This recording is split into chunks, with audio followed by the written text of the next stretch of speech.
Hello everyone. आज हम लोग जिस टॉपिक के बारे में बात करने वाले हैं वो आपको जानना बहुत ज़रूरी है, जो कि चाइना को लेकर है। आज हम लोग चाइना के बारे में बहुत सारी सच्चाई जानने वाले हैं। नॉर्मली चाइना को एक इकोनॉमिक पावर हाउस है जो कि माना जाता है, लेकिन आज साइंस एंड टेक्नोलॉजी में इंडिया से नहीं बल्कि पूरी दुनिया से चाइना 50 से 100 साल है जो कि आगे निकल चुका है। कई बार आपने सुना होगा कि चाइना इंडिया से 50 साल 20 साल आगे है, लेकिन आज हम लोग काफ़ी सारे डिस्कशन करने वाले हैं और ये एक नंबर कोई एग्जैजरेशन नहीं है। इस वीडियो में आप सब देखेंगे जो आपको कहीं और नहीं बताया जाता है। सबसे पहले हम लोग बात करेंगे चाइना का रियल साइंटिफिक राइज। दुनिया ने क्यों नहीं समझा अभी तक। देखिए, 2010 तक चाइना वर्ल्ड फैक्ट्री था, लेकिन पिछले 10 से 12 साल में उसने दुनिया का सबसे बड़ा वैज्ञानिक टर्न अराउंड है जो कि किया है। साइंटिफिक डेवलपमेंट बहुत मैसिवली किया है। वो रिसर्च जो अमेरिका और यूरोप 30 से 40 साल में करते थे, चाइना ने सिर्फ 10 साल में कर देता है। फंडिंग की बात करें, जहां इंडिया का साइंटिफिक रिसर्च एंड डेवलपमेंट में बजट जीडीपी का 0.65% है, वही चाइना का 2.4% है और वो भी बहुत तेजी से बढ़ रहा है। हर साल चाइना दुनिया में सबसे ज्यादा साइंटिस्ट है जो कि प्रोड्यूस कर रहा है।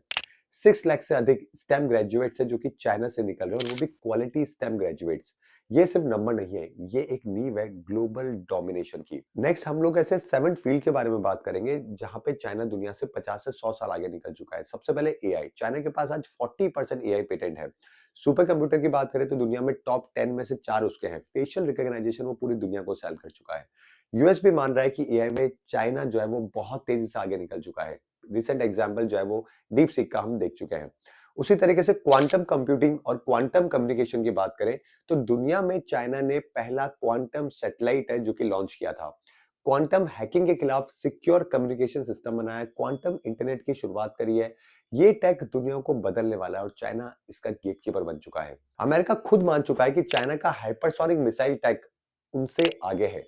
मैक 10 से मैक 15 तक की स्पीड जो है वो उनके वेपन चलाने वाले हैं, जिसको कोई रडार नहीं पकड़ सकता। ये फ्यूचर वॉरफेयर है और चाइना आज के टाइम पे इसको लीड कर रहा है। जब हम लोग स्पेस प्रोग्राम की बात करते हैं तो चाइना ने अपना इंडिपेंडेंट स्पेस स्टेशन है जो कि बना दिया है। चांद पे अपना रोवर भेज हुआ है, मार्स पे भी अपना रोवर भेजने वाला है और 2030 तक चांद पर एस्ट्रोनॉट उतारने की तैयारी है जो कि इसने कर ली है। ये ऑलराउंड स्पेस पावर है जो सिर्फ यूएस ने अचीव की थी। आज चाइना दूसरा कंट्री जो कि इतने मैसिव लेवल पे स्पेस पावर बन रहा है। थर्ड, बायोटेक्नोलॉजी और जीन एडिटिंग की बात करें, क्रिस्पर टेक्नोलॉजी, तो चाइना ने जेनेटिकली मॉडिफाइड ह्यूमन एम्ब्रियोस पे ट्रायल सबसे पहले स्टार्ट किया। जहां दुनिया डिबेट कर रही है, चाइना साइलेंटली जो है इसके ऊपर आगे बढ़ रहा है।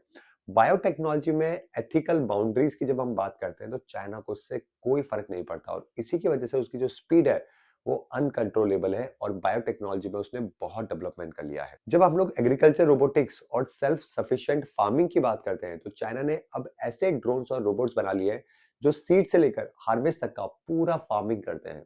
इंडिया अभी भी जो है वो मैनुअल लेबर हैवी एग्रीकल्चर में अटका हुआ है।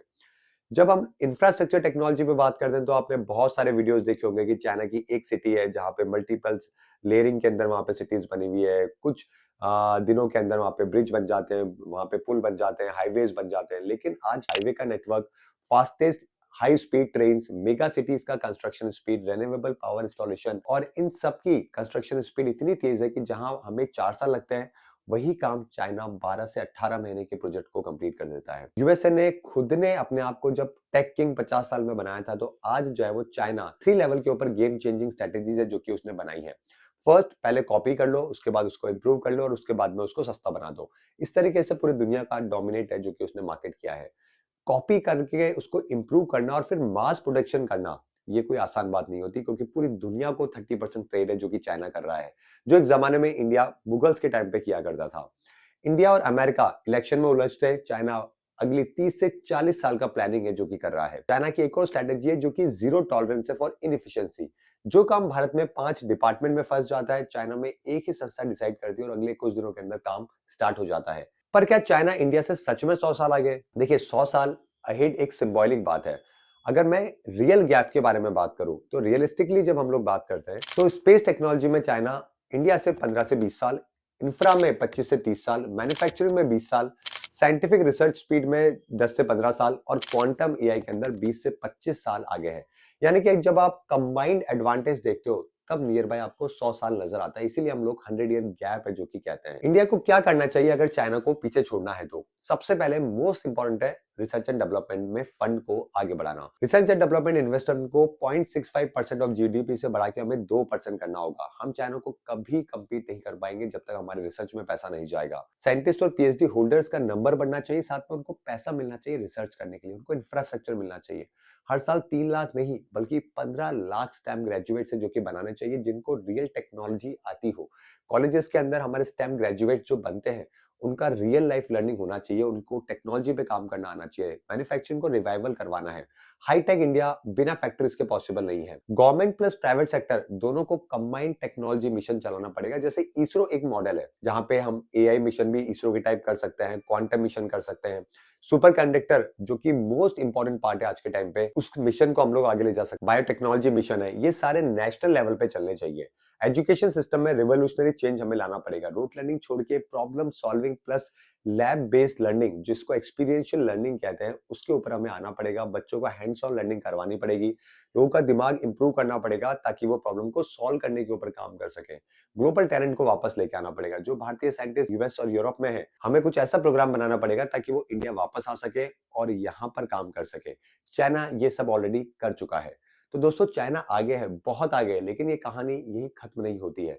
इंडिया ने space, digital, public infra, AI governance जैसे क्षेत्रों में दुनिया को चौंकाया है। अगर हम आने वाले 10 से 15 साल में बोल्ड डिसीजन ले तो ये 100 साल का गैप जो है वो 10 से 15 साल के अंदर खत्म किया जा सकता है और हम लोग वापस से दुनिया को लीड कर सकते हैं। यानी कि ये जो 21st सेंचुरी का जो असली साइंस वॉर है वो अब शुरू हो चुका है।